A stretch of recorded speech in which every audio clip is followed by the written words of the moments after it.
There's been these three big police vans outside our hotel all morning with armed policemen. That is very freaky. They're not usually there, and it makes me feel like they're predicting something's about to happen. I don't know, it's really scary. And then on this side is a little bit of brightness with a little Christmas car thing the hotel's doing. They've had this every day. This is new and terrifying. Good morning, everybody. I hope you're doing well. I was planning to take a few... Oh, I went completely... Where am I? What's going on?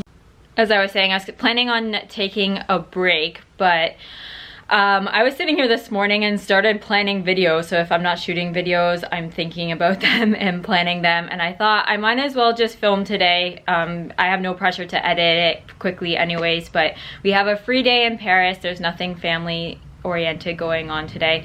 And I'm in a city I love. I'm leaving in a couple days, so I thought I would share today with you. I've been to Paris many times, and I've experienced it two ways. One, in a more touristy way, hitting all those tourist spots that are on in those tourist books or on those recommended websites.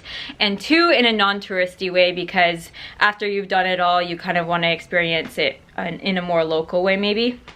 So I thought today, although I'm not Parisian and I'm not a travel expert, I thought I would share with you guys my opinions and recommendations on things to do and things not to do in Paris.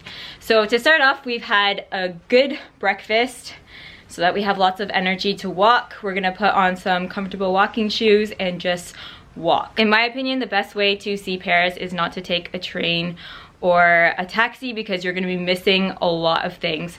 So usually we will kind of come up with an end goal, whether that be a restaurant or a museum or a shopping area or something like that, and we will just walk from wherever we are to there. You can usually reach things in at least an hour, but if not, especially if you have the whole day off and you're not pressed for time, walking is definitely ideal because you'll come across a lot of things you won't expect to find, like small boutiques or cafes or museums. There's everywhere you look is beautiful, and just walking and taking it all in is definitely the best way.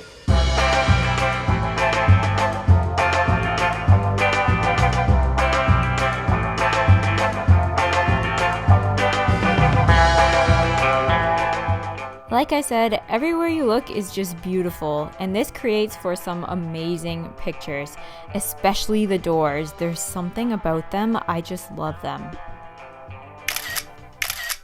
Stopping to try different drinks and snacks along the way is a must. Better yet, the bread.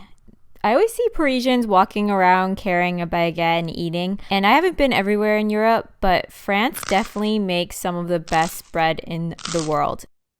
You take a knife and cut it open and look at it, a lovely creamy color, and you've got all those holes in it, just the way it's supposed to be. And after you've enjoyed a little exercise, beautiful views, some delicious food, you'll arrive at your destination. So we made it to our end goal of this morning. It's the Galerie Vivienne, and it's all covered above us, so it makes a nice place to visit no matter what the weather is. And it's full of small boutiques, cafes, and it's a really nice atmosphere. Not too busy, not a lot of tourists, but you can find some really cute things here.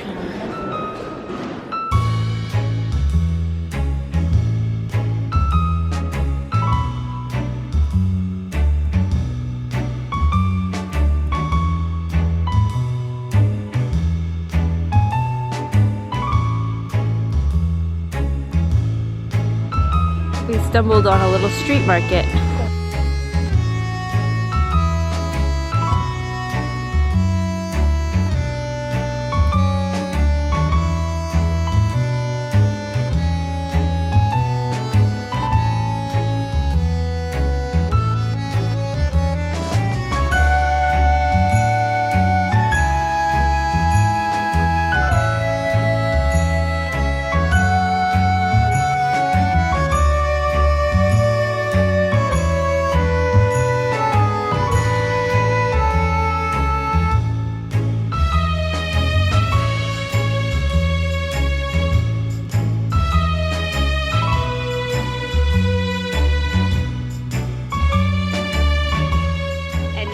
takes about 25 minutes to walk to Le Marais from here, which is another one of my favorite areas for shopping in small boutiques, eating in small cafes, and there's a lot of nice parks and museums and galleries around.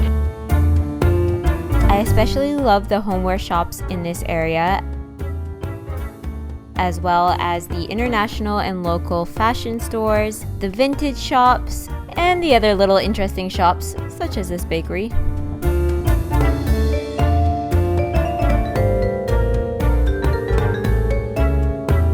And then it's lunchtime. One thing you definitely have to do when you're in Paris is sit outside at a restaurant facing the street and watch the world go by as you eat. They even have these little heater things around you so you can keep warm when it's cold outside. And for lunch, I love to eat the niçoise salad or the French onion soup. And then you gotta have dessert because when in Paris, eat everything. So Rosie just looked at me weird. Okay, so this ice cream place is as equally pretty as it is delicious. So if it's warm enough, grab one of these. Or you definitely while you're here, you have to try macarons. I think that sounds best if I pronounce it in the French way. Pierre Hermé is my favorite. They have really, really interesting flavors, like this white truffle one and caviar. Sounds weird because it's supposed to be savory, but somehow it works. Well, the caviar one, it does taste a bit fishy, so it was my cup of tea. But the truffle one, it was so good.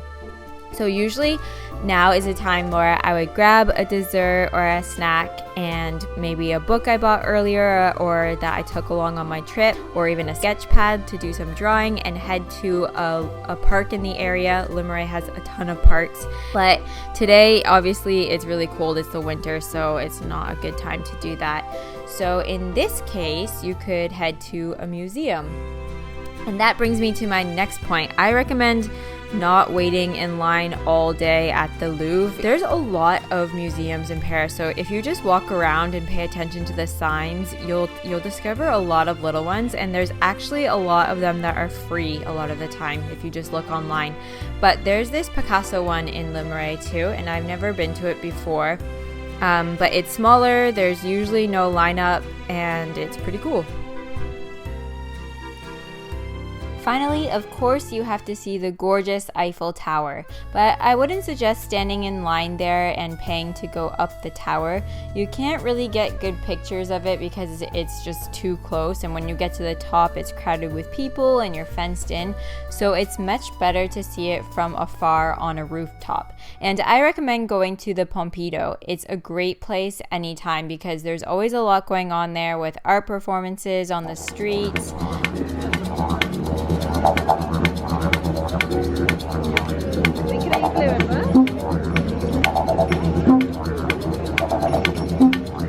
The museum itself, and then there's a restaurant at the top that has amazing views.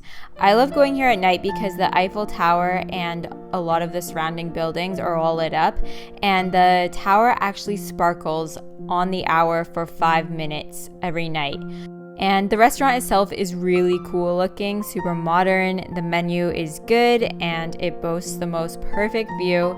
And then you can check out the museum and the surrounding area before dinner, so I think it makes a really nice night. There's a lot of rooftop cafes and restaurants to choose from, but this is just one that I've been to a few times and I really like it. So that was my ideal day in Paris and my top recommendations. If you're from France or very familiar with the city, I'd love to hear your recommendations in the comment section. And let me know if you like this type of video, because I was thinking of making one for Tokyo and Hong Kong, Toronto maybe, anywhere I really go that I know a little bit about. But yeah, I hope you guys enjoyed it, and I will see you very soon. Thanks for watching. Bye!